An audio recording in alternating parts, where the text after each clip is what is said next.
안녕하세요. 2월 24일 3분 만나에 오신 모든 분들을 진심으로 환영합니다. 하나님께서 오늘 우리에게 주신 말씀은 시편 46편의 말씀인데요. 이 시편은 굉장히 유명한 시편입니다. 왜냐하면 2011년 9월 11일 세계 무역센터가 있었던 그라운드 제로에서 오바마 대통령이 추도사에 사용한 시편이었기 때문에 그렇습니다.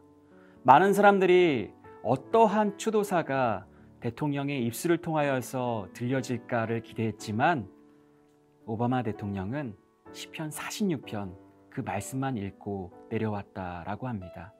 그렇다면 이 시편의 내용이 굉장히 더 궁금해지는데요. 먼저 고라 자손의 시라고 시작을 하고 있습니다. 누가 시편을 기록하였는지 알 수 없죠.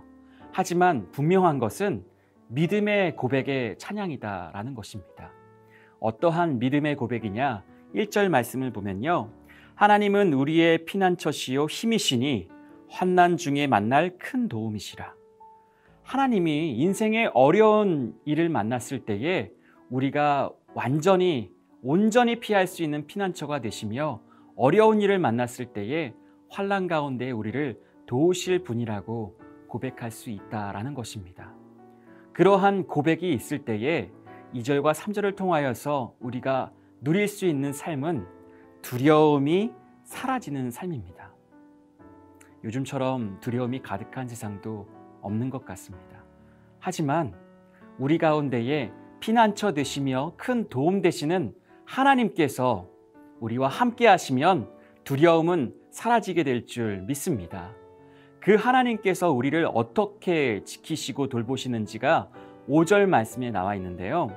먼저 새벽에 하나님이 도우시리로다 이렇게 기록되어 있습니다. 그냥 이른 시간에 하나님께서 도와주신다, 새벽기도 잘 나와라 이런 말씀이 아니라요.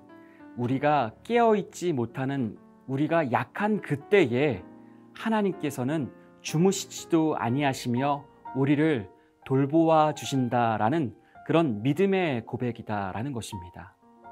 또한 10절 말씀 가운데에 더 귀한 말씀이 기록되어 있는데요.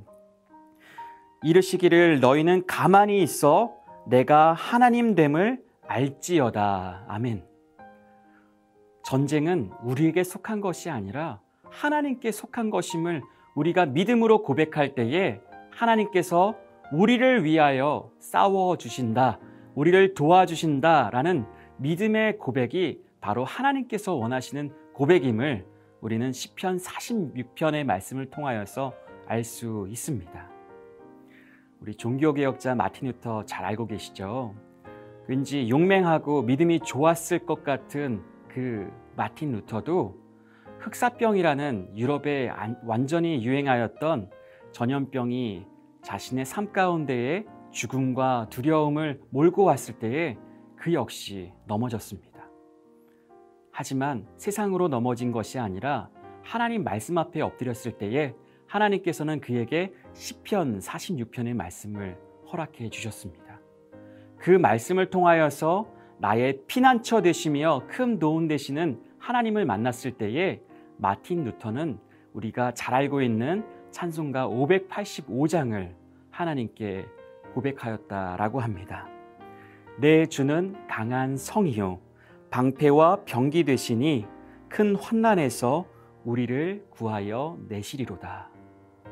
어지러운 세상 가운데에 두려움밖에 남아있지 않는 우리의 형편 가운데에 오늘 우리도 이러한 믿음의 고백을 하나님께 올려드릴 때에 하나님께서 이 하루 동안에 우리가 가만히 있어 하나님의 승리하심을 바라보게 하실 줄 믿습니다. 기도하겠습니다. 하나님, 우리의 피난처 되시며 큰 도움 되시는 하나님, 우리를 건져내어 주시옵소서. 예수님의 이름으로 기도드립니다. 아멘.